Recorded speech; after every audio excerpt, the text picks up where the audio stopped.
Les sanctions économiques et financières sont même d'une efficacité redoutable. Et je veux laisser planer aucune ambiguïté sur la détermination européenne sur ce sujet. Nous allons livrer une guerre économique et financière totale à la Russie.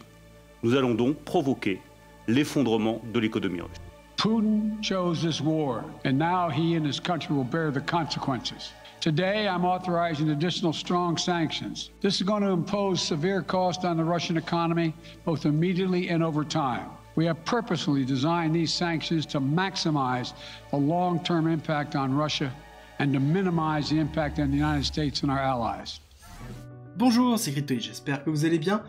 Aujourd'hui, on va parler des sanctions. Et oui, on nous vend depuis 2022 l'importance des sanctions. Sanctions qui doivent museler les économies et les pays en conflit. On nous vend que les pays en question sont au bord de la faillite.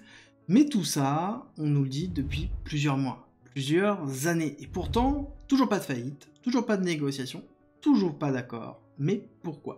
Qu'est-ce qui nous manque comme information? Et si les sanctions ne seraient pas vraiment des sanctions, il y aurait un effet inverse. Quelque chose qui nous échapperait peut-être de ce côté-là, et les USA ont peut-être alors appris au monde comment se passer réellement d'eux. Dans la négociation diplomatique, les sanctions, c'est quelque chose qui est très important, qui permet justement de pouvoir créer une tension économique ou une tension politique au niveau d'un ennemi ou au niveau d'un acteur dans lequel on est en négociation. C'est un peu comme si on avait un enfant et qu'on lui mettait une punition, on lui retirait ce qu'ils aiment. C'est le même principe que vous avez certainement peut-être puni un de vos enfants en disant tu n'auras pas internet, je te retire ton téléphone portable, tu n'auras pas accès à la PlayStation ce soir, ou pas de télé, pas de dessert. Bref, vous avez déjà vu un pléthore de punitions de cette façon-là dans lequel on retire ce qui est apprécié par une personne. Ça a un impact très fort, très fort au début. Mais la véritable question, c'est que se passe-t-il si cette sanction devient ad vitam aeternam, devient éternelle? Est-ce qu'elle aura toujours le même impact? Est-ce que les choses, le comportement de la personne ne changera pas? Et si on faisait pareil en économie?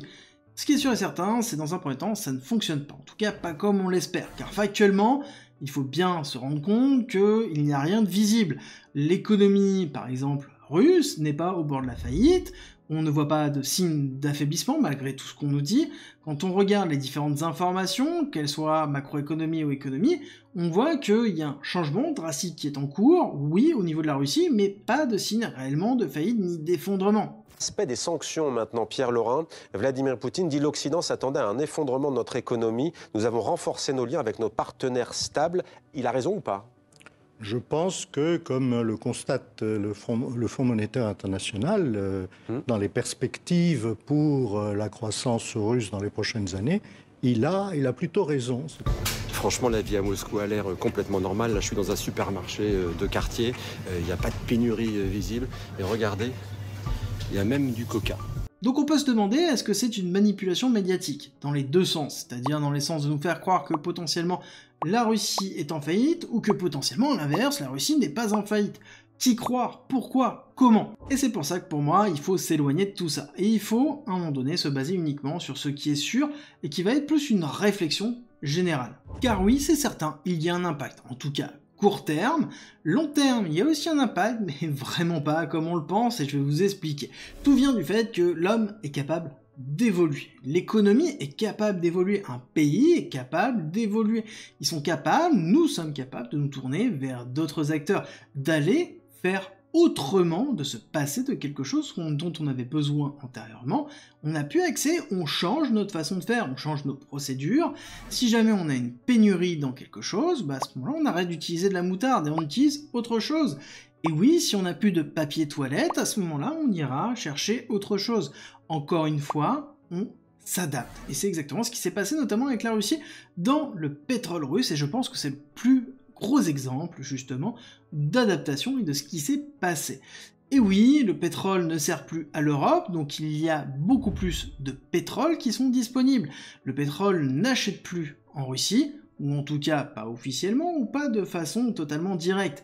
Et c'est d'autant plus le cas que Nord Stream a totalement éclaté, donc forcément, plus de pétrole russe. Et à ce moment-là, le pétrole russe, qui est la manne économique russe principale, en tout cas comme on nous la dépend, se déverse où?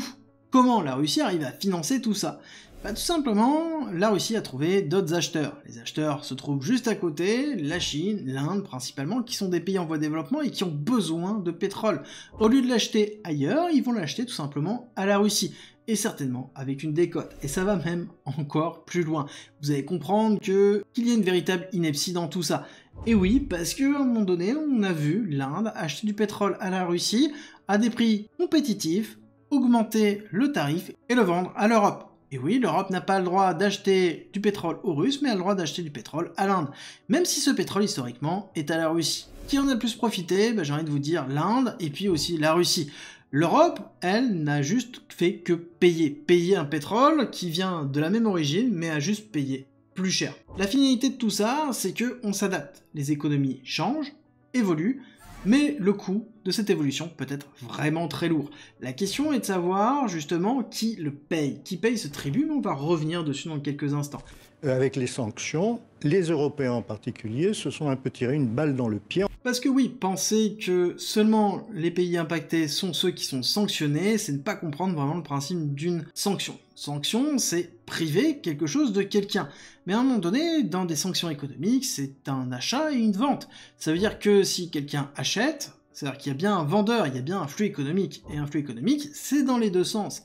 Ça veut dire qu'à un moment donné, il y a bien un impact aussi de l'autre côté du pays qui a lancé la sanction. Alors, oui, il est vrai que dans certains cas, comme par exemple, encore une fois, la Russie et le pétrole russe, la personne qui a lancé la sanction, c'est les États-Unis, et la personne qui paye cette partie-là, c'est l'Europe. C'est peut-être le gros problème de cette typologie de sanction, c'est que du coup, elle est quand même très uniforme, parce que la personne qui paye la dette de cette sanction, c'est l'Europe, et non pas les États-Unis.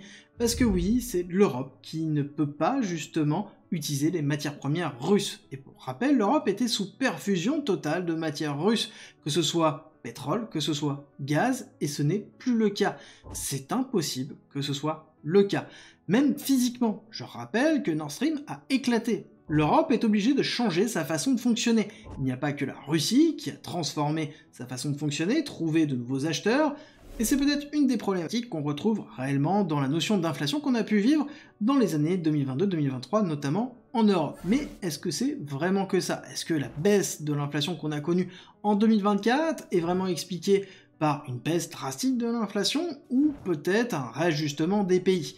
Et oui, encore une fois, on s'adapte. Si on a moins d'énergie, si pour le même prix, on a accès à moins de potentiel gaz ou potentiel pétrole, à ce moment-là, on consomme moins. Il y a une équation qui a toujours été vraie et qui reste toujours vraie, c'est que l'énergie est directement liée à la croissance. Et la croissance est directement liée à l'inflation. Encore une fois, on a une cohérence entre tout ça. Si jamais on a moins de pétrole, si on a moins d'énergie, on a moins de croissance, et donc derrière, moins d'inflation. Et c'est tout à fait cohérent. Et du coup, ma question, elle est, est-ce que la baisse de l'inflation en Europe et sur l'euro n'est pas liée, non pas justement à une réelle baisse de l'inflation, mais plutôt à une baisse de croissance liée à un non-accès ou une diminution d'accès à une puissance énergétique. Donc oui, l'Europe est en train de se réinventer, diminue sa consommation énergétique, ou en tout cas change peut-être aussi, ou va changer peut-être sa façon de consommer ou sa façon de produire de l'énergie. Cette notion de réinvention est essentielle. L'homme, encore une fois, s'adapte. Les pays sont composés d'hommes, et donc forcément l'économie en elle-même s'adapte et s'adaptera toujours. Mais la question est à quel prix? Qu'il soit social, qu'il soit économique, qu'il soit géopolitique, à chaque fois il y a un prix. De l'autre côté des sanctions, les pays se réinventent dans leur échange, dans leurs relations et leur économie. C'est ce que l'on voit au niveau des BRICS. Mais qu'en est-il au niveau de l'Europe?